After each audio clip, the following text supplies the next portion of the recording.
এতটা পেয়ারা তোলা হয়েছে, এখনো তোলা হচ্ছে।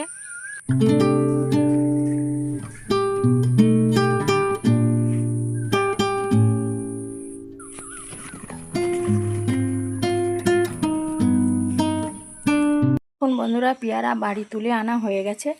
এই যে পাকাগুলো আলাদা করছি, বালতির ভিতরে দিয়ে দিচ্ছি, ছাগলে খাবে।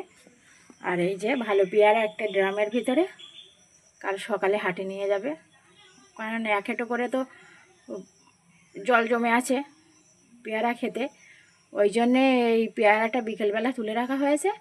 আর শুকনো রেখে দিলে দাগ হয়ে যাবে, ওই জন্যে এই পেয়ারাটা জল দিয়ে ভিজিয়ে রাখা হয়েছে।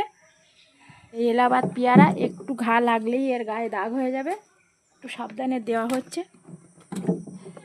এই দেখুন এই পেয়ারাগুলো খেতে এত টেস্ট, একটু একটু পেয়ারা।